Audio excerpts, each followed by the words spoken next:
I see you survived my tale of the lion and his secrets. Good. You're ready for something darker, more beautiful, more terrible. Today we speak of perfection, of the Third Legion, the Emperor's children, and their gene father, Fulgrim the Phoenician. Perhaps the most tragic of all the Primarchs, because unlike the rest of us who chose damnation with open eyes, Fulgrim slipped into hell one beautiful step at a time. The Imperium will tell you he was a traitor, a hedonist, a monster who abandoned humanity for the pleasures of chaos, and they're not wrong. But what they won't tell you is that Fulgrim started as the most loyal, the most devoted, the most desperate to please his father. Because the Emperor's children didn't fall because they hated the Imperium, they fell because they loved it too much.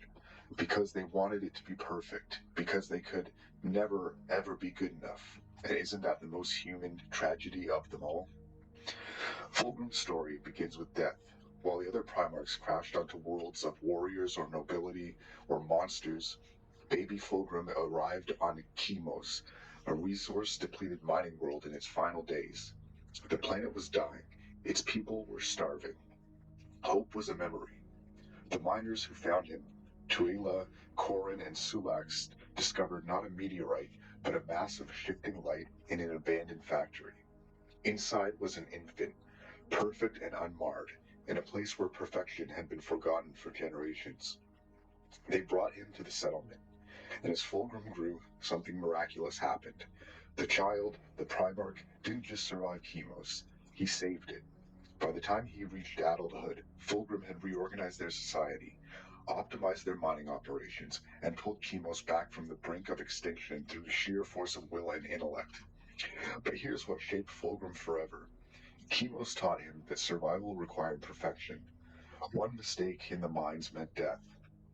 One inefficiency in resource allocation meant starvation. There was no margin for error. Adequate wasn't good enough. Good wasn't good enough. Only perfect was acceptable. Think about growing up in that environment. Every decision you make, people live or die. Every inefficiency costs lives. You can never relax, never settle, never accept good enough, because good enough gets people killed. Fulgrim internalized this completely. He became Chemos' leader, not through conquest, but through excellence. He made himself indispensable, and when the Emperor finally arrived, Fulgrim saw in his gene father the ultimate expression of what he'd always sought, absolute perfection. The historical records say Fulgrim knelt immediately upon seeing the Emperor, without a word, and offered his sword. Your Imperium treats this as evidence of his loyalty, but I see something else. I see a man who spent his entire life trying to be perfect, finally meeting someone who is actually perfect. I see the worship born of inadequacy. Fulgrim didn't kneel out of duty. He knelt because he found the one thing in the universe he could never equal, and he wasn't going to spend the rest of his life trying anyway. When Fulgrim arrived on Terra to meet his legion, he received crushing news. A catastrophic accident had destroyed most of the gene seeds designated for the Third Legion. While other legions numbered in the tens of thousands, Fulgrim's Emperor children consisted of barely 200 space marines. 200. The Lion had commanded tens of thousands, Horus hundreds of thousands, and Fulgrim 200. With only 200 warriors to conquer a galaxy. Most Primarchs would have seen this as a disaster. Fulgrim saw it as a test. If he had only 200 sons, then those 200s would have to be worth 2,000 each. They would have to be perfect. When he addressed his legion for the first time, he told them they would spread the Emperor's wisdom across the galaxy. We are not his children, he said. Let all who look upon us know this. Only by imperfection can we fail him. We will not fail.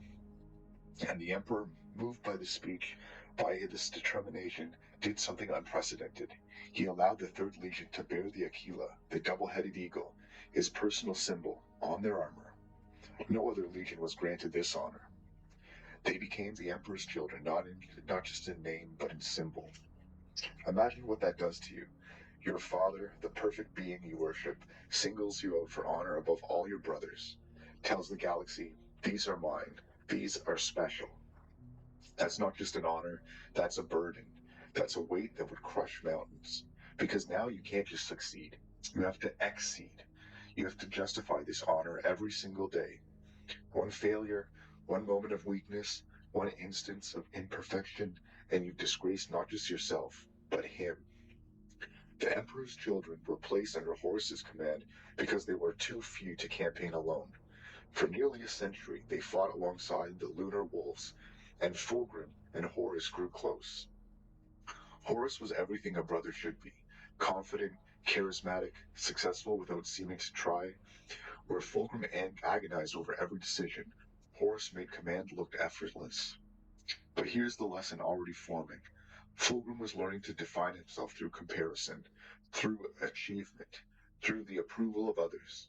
His worth wasn't intrinsic, it was measured by how he stacked up against his brothers, by whether he pleased the Emperor, by whether he lived up to the honor that he'd been given. That's the first step towards damnation, letting others define your value.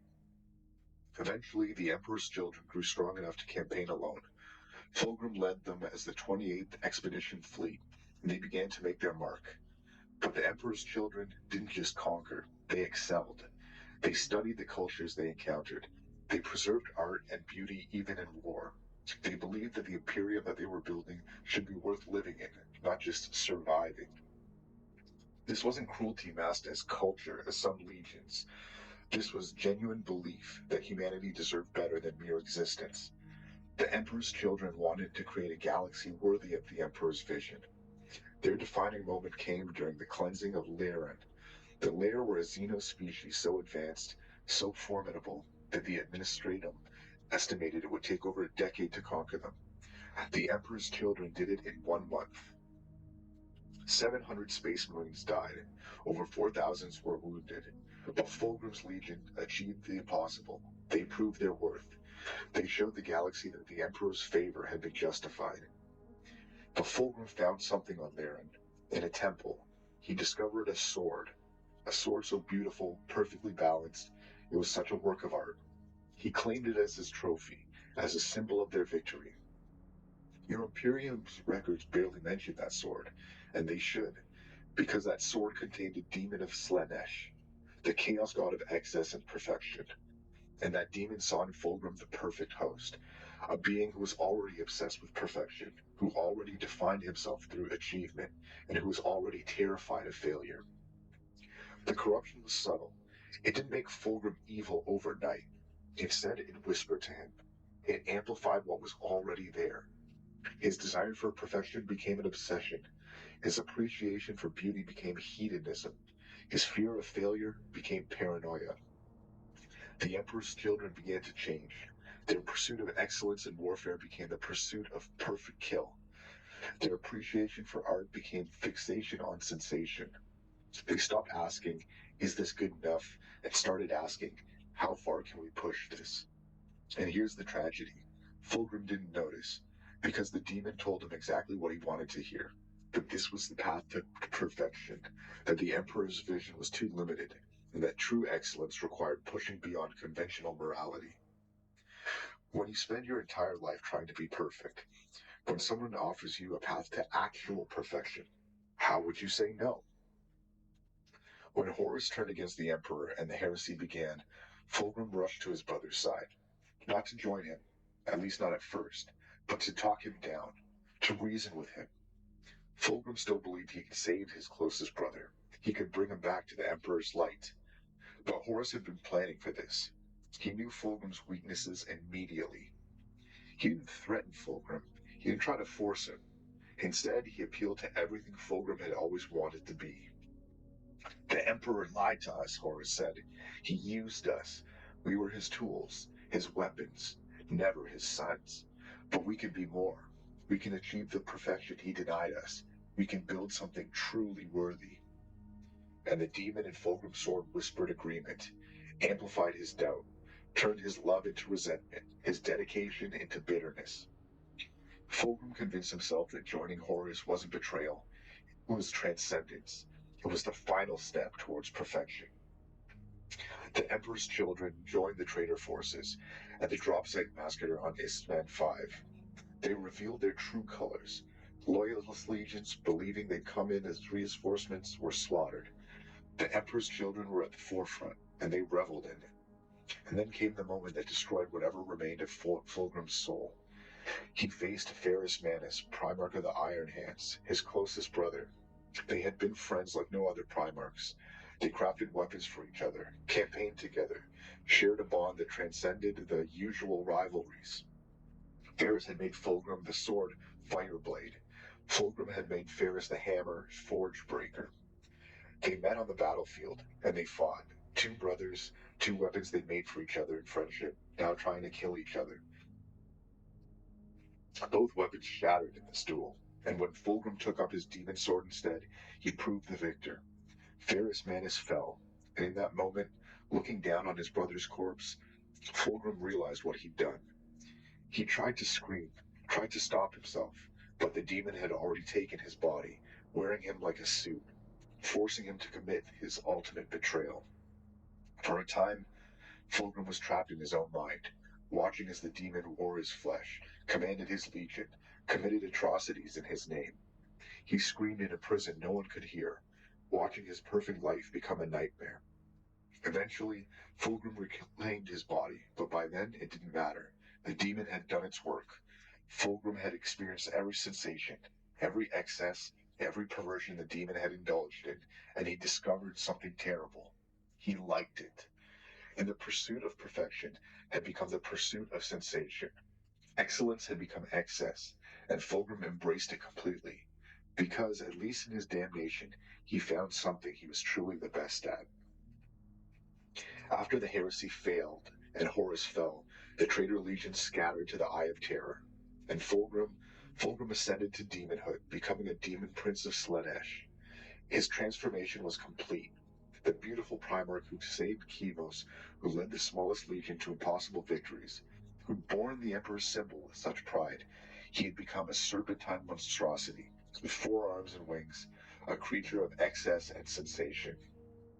The Emperor's children scattered into warbands, each pursuing their own twisted interpretation of perfection. Some became noise marines, warriors who weaponized sound itself, turning music into agony. Others followed Fabius Bile, the Legion's chief apothecary, in his quest to create the perfect life through twisted genetics. And Fulgrim, for 10,000 years, he retreated to the palace of Slaanesh in the warp, indulging in every sensation, every experience, every moment of excess the Chaos God could provide. He became exactly what he'd always feared: insignificant, forgotten, just another demon prince among thousands. The legion that had borne the Emperor's Aquila became scattered hedonists, each pursuing their own obsessions. They fought not for ideology or revenge, but for sensation, for the perfect kill, for experiences that would make them truly feel alive. But recently, something changed. After millennia of absence, Fulgrim had returned to real space. A new model of Fulgrim was revealed in 2025, showing him as a 4-armed serpentine demon prince, and the Emperor's children received their own dedicated codex and model range. The final Chaos God to have their own legion, properly represented. So why now? What drove the Phoenician to abandon his palace of pleasures and return to the material universe? That remains to be seen. But what I suspect is that Fulgrim realized that something in his long exile, that perfect pleasure becomes mundane. When you've experienced everything, nothing means anything. Excess without purpose is just emptiness. Perhaps he's seeking something he lost. Perhaps he's trying to prove he's still relevant. Or perhaps, deep down, some fragment of the old Fulgrim remains. The one who desperately wanted to be perfect, who wanted to make his father proud. Wouldn't that be the cruelest irony, that even as a demon prince, even after 10,000 years of damnation, Fulgrim is still trying to prove his worth? So where are the Emperor's children now? What became of the legion that bore the Emperor's symbol? There are warbands of sensory addicts, each pursuing their own twisted vision of perfection.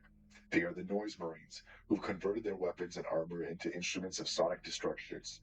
They are surgeons like Fabius Bile, who view flesh as canvas and suffering as art. They are warriors who've experienced every sensation the galaxy can offer, and are desperately seeking something, anything, that can still make them feel. They don't fight for chaos. They don't fight for conquest. They fight because battle is the only thing that still feels real. Because the rush of combat, the artistry of the perfect kill, the symphony of the screams, These are the only experiences that penetrate the numbness that excess has created.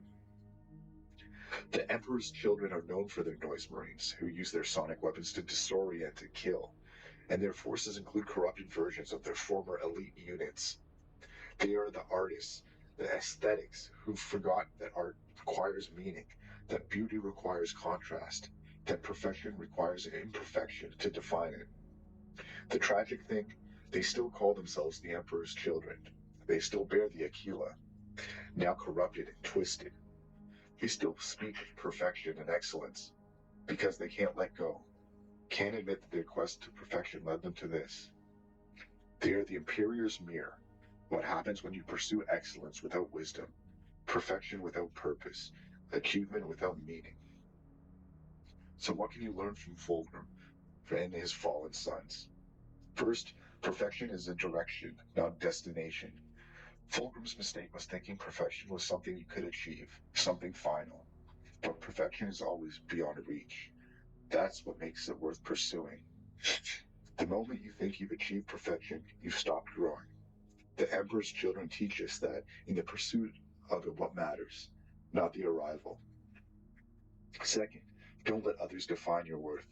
Fulgrim spent his entire existence trying to live up to the Emperor's honor, to justify the Aquila, to prove he deserved his father's favor. He never asked himself if he valued himself. Your worth isn't measured by the achievements or comparison or others' approval. It's intrinsic. You are valuable because you exist, not because of what you accomplish. Excellence without purpose becomes excess. The Emperor's children wanted to be the best, but they forgot to ask, best at what? And for what purpose? They perfected warfare, but lost sight of who they were truly fighting for. They mastered art, but forgot what art was supposed to express. So always anchor yourself in your pursuit of excellence and meaning. Ask yourself why you're trying to be better, and not just how. Fourth, recognize what you're using your achievement to do. Is it to fill a void? Fulgrim was compensating for feelings of inadequacy. He thought if he just achieved enough, excelled enough, perfected enough, he'd finally feel worthy. But external achievements can't fix internal emptiness. Deal with your wounds directly. Don't try to bury them under accomplishments. Fifth, the cover-up is always worse than the crime. When Fulgrim first realized the demon was influencing him, he had a choice. Confess, seek help, admit imperfection. But that would mean admitting failure, losing the Emperor's favor, shattering his perfect image. So he hid it, and in his hiding, it became corruption, and the corruption became damnation. Your imperfections won't destroy you, pretending you don't have them will. And finally, meaning matters more than sensation. The Emperor's children chased ever more intense experiences because they'd lost connection to purpose. They'd become so focused on how things felt that they forgot what things meant. In your own life, don't chase pleasure for its own sake. Chase meaningful experiences. Chase connection. Chase growth. The intensity will follow naturally. There you have it. Fulgrim the Phoenician, the Emperor's perfectionist son. The Primarch who fell not because he was weak, but because he cared too much. The Imperium will tell you he was always corrupt, always flawed, always destined to fall. It's easier for them that way. If Fulgrim was simply evil, they don't have to confront the uncomfortable truth. The truth is that Fulgrim fell because he exemplified everything the Imperium claims to hate. Dedication, excellence, loyalty, the desire to be worthy of the Emperor's vision. He just took it too far, cared too much, wanted it too badly. I mean, isn't that what the Imperium does to all of you? Tells you that you must be perfect, you must never fail, must always exceed, must constantly prove your worth, and then act surprised when that pressure breaks you? Fulgrim is what happens when a good person tries to be perfect in a universe that makes perfection impossible. He is what happens when you let fear of inadequacy drive you instead of acceptance of your humility. He's what happens when you define yourself by achievement instead of character.